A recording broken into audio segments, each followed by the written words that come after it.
نعم ورب الكعبة يا هشام بن عبد الملك، والله إنها لحق، ولسوف يملك أبنائي ما تحت قدميك.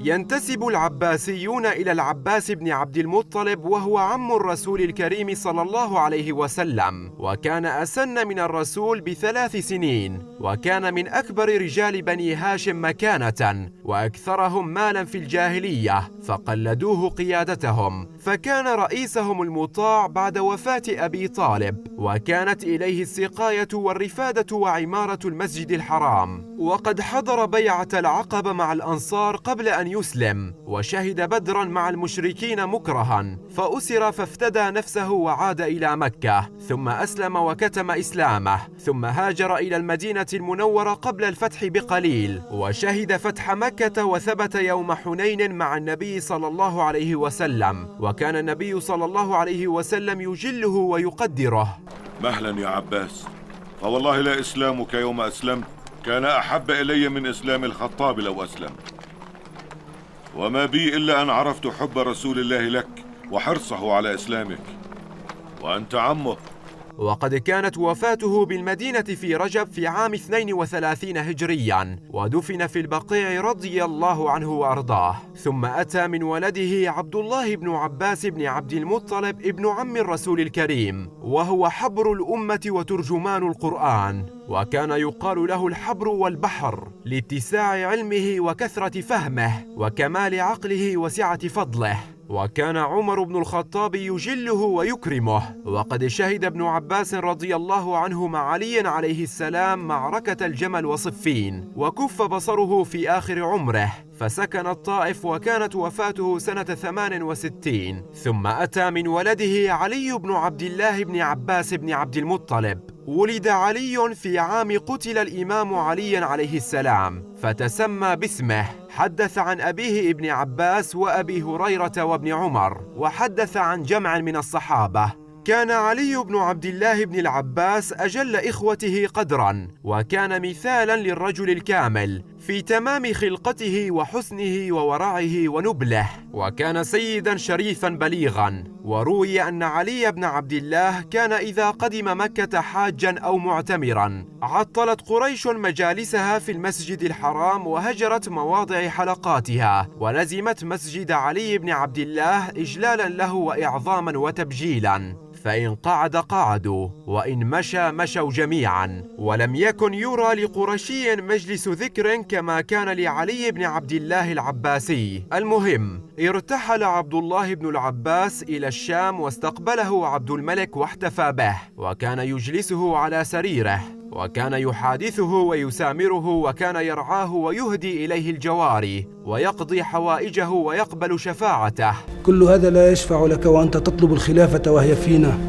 لا يطلبها مثلي ومثلك فيها يا أمير المؤمنين، وقد تنبأت بانتقالها إلى العباسية في يوم ما، وكنت دائما أقول بأننا أهل للخلافة أيضا. ولما لا تجلس مكاني ما دمت أهلا لها؟ سليمان مولاي، أخرج هذا الرجل من بلاد الشام قبل أن أنكل به وأضيق عليه وأشهر به. ولكن حدث في عهد الوليد بن عبد الملك أن علم الخليفة أن عليا يطلب الخلافة ويتنبأ بانتقالها إلى بنيه، فضيق الوليد عليه ونال منه وشهر به، ثم جلده وطرده من بلاد الشام. وقد انحطت منزلة علي في عهد الوليد، وساءت حاله واضطربت، وقد التمس الوليد الأسباب للانتقام منه والإضرار به، فأذله واعتدى عليه، وجاوز القصد في ردعه ومعاقبته، فجلده مرارا ونفاه. ولما استخلف سليمان بن عبد الملك رده إلى دمشق وأخلى سبيله، وأزال عنه ما لحق به من ظلم وهوان، وربما اعتذر إليه من تعذيب الوليد له وتنكيله به وجوره عليه. وأنصفه وتألفه، فصلحت حاله واستقامت. ثم عاد إلى الحميمة فأقام بها حرا عزيزا، وعاود فيها نشاطه لا رقيب له ولا حسيب عليه. ولما جاء عهد عمر بن عبد العزيز أمر بالكف عن اضطهاد بني هاشم، وقسم فيهم سهم ذوي القربى، فكانت بنو هاشم تحب عمر بن عبد العزيز أكثر من باقي الخلفاء. ولما تولى هشام بن عبد الملك الخلافة اعتنى بعلي بن عبد الله العباسي وأحسن إليه، فكان يتهلل له ويدنيه ويحمل عنه ديونه إذا وفد عليه، وصبر على نشاطه السياسي وتغافل عنه وتغاضى عن أمله في الخلافة، واستهان بعمله للفوز به، حتى أخطأ في تقدير خطره وقصر عن إدراك تهديده لملك بني أمية، إذ كان يهزأ بما يبلغه من أخبار نزوعه إلى الخلافة، ويستخف هشام بزوال ملك بني أمية. ويرى بعض المؤرخين أن علي بن عبد الله العباسي كان أول من تمنى الخلافة من بني العباس، وشرع في تأسيس الدعوة لهم على انتقال الخلافة إليهم، وأظهر ذلك وجهر به. هذا وقد توفي علي بن عبد الله بن العباس في عام 118 هجرياً، فأتى من ولده من بعده محمد بن علي بن العباس. كان محمد بن علي أنبه إخوته وأفضلهم، وهو الذي رسخ قواعد الدعوة لبني العباس وشيد أركانها ورفع بنيانها،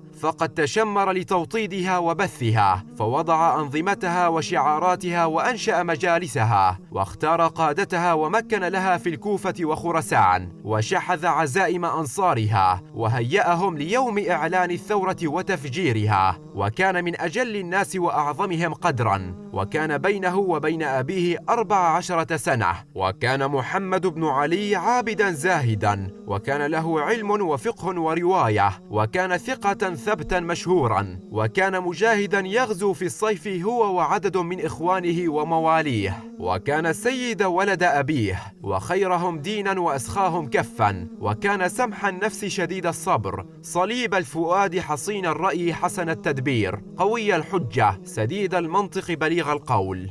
ولكن ما علاقة محمد بن علي بأبي هاشم؟ ومن هو أبو هاشم؟ دعونا نعود بالزمن قليلا إلى موت محمد بن علي بن الحنفية في المدينة المنورة في عام 81 هجريا. عندما توفي محمد افترقت شيعته إلى فرقتين، الأولى دامت متمسكة بآرائها الكيسانية، فقد قالت إنه غائب عنا لكنه حي يرزق بجبله ولا بد من رجعته يوما، فهم لا يوالون غيره لأنهم ينتظرونه. والفرقة الثانية تحولت إلى القول بإمامة ابنه عبد الله المكن بأبي هاشم من بعده، وسميت بالفرقة الهاشمية، وتعتقد أن أمر الشيعة صار إلى أبي هاشم بوصية من أبيه. وهذه الفرقة تعتبر أكبر الفرق العلوية وأدقها تنظيما وأكثرها حماسا، وقد عرف أبو هاشم هذا برجاحة عقله وسعة علمه وحسن تدبيره ومعرفته بأحوال الفرق، فزادت شيعته بعد وفاة والده، فأخذ يدير الأمور ويبعث الدعاة مع السرية التامة، موضحا أحقيته بالخلافة التي هي لهم دون الأمويين، ناشرا فظائع ومظالم بعض خلفاء الدولة الأموية. وكان أبو هاشم قدم على سليمان بن عبد الملك بدمشق فأكرمه وأجازه، وسار أبو هاشم يريد فلسطين أو الحجاز، فمرض في الطريق وأحس بالموت ولم يكن له ولد، فعدل إلى الحميمة ونزل على محمد بن علي، فأوصى إليه بالإمامة وسلم إليه كتب الدعاة وأوقفه على ما يعمل به، وصرف شيعته إليه وأمرهم بالسمع له، وأعلمه أن الخلافة في ولده عبد الله بن الحارثية، وسواء أكانت وصية أبي هاشم صحيحة أم موضوعة، فإن بني العباس وشيعتهم اعتمدوا عليها في تقرير حقهم في الخلافة، ولم يزالوا يذكرون أن الخلافة أتتهم من جهتها إلى أيام أبي جعفر المنصور. وليس من الثبات أن سليمان بن عبد الملك راعه ذكاء أبي هاشم فخافه وفزع منه، ولا أنه أنفذ له من سمه بعد أن رحل عنه، وإنما الصواب أنه مات حتف أنفه. وبذلك انتقل أبو هاشم ودعوته إلى العباسيين، انتقل إلى صف محمد بن علي، والتي عمل من أجلها حوالي 17 سنة، واستقطب فيها كبار الشيعة العلوية من أهل العراق وخراسان. استقطبهم على المدن والأقاليم، ونظم هذه الدعوة ورعاها وأعدها لليوم المرتقب. وكانت وفاته في عام 98 هجريا. وعلى ضوء ما ذكرناه، فتنازل أبو هاشم عن الدعوة لمحمد بن علي العباسي، تنازل عنها عندما أحس بدنو الأجل، وتنازل عن دعوته لمحمد بن علي خصيصا لما عرف عن محمد بن علي العباسي من رجاحة العقل والدهاء وحسن التدبير والتصرف. ولما علم كبار الشيعة العلوية في العراق وخراسان بموت زعيمهم عبد الله بن محمد أبو هاشم وانتقال الدعوة إلى محمد العباسي، ساروا إلى الحميمة للتعزية بوفاة إمامهم عبد الله، ولتهنئة إمامهم الجديد محمد بتوليته قيادة الدعوة، دعوة آل البيت، ومبايعته وتقديم العهد له، وببذل أموالهم وأنفسهم من أجل نجاح هذه الدعوة. وقد رأى محمد بن علي العباسي صدق هؤلاء الأنصار، ورأى تحمسهم، ولمس حبهم لآل البيت، ولمس كرههم لبني أمية وتمنيهم لزوالهم. نستكمل معكم في الفيديو القادم الدعوة العباسية السرية. الوعد الحق. أبشر يا أبا محمد، وأنت كبيرنا الذي نتبرك به ونسترشد برأيه. متى؟ إذا كانت ليلة الخميس ل5 بقين من رمضان، لبسنا السواد وعقدنا الراية واللواء، ولكن حتى ذلك الوقت أمامنا عمل كثير. أنت تتوجه منذ الغد إلى طخارستان وما دون بلخ، فتنذر أهلنا هناك بالموعد. أنت تتوجه إلى مروي الروز. أبا الجهم، أنت تتوجه إلى خوارزم، ومروهم ألا يشهروا السيوف على أحد إلى ذلك الوقت. نعم. اللهم فشل.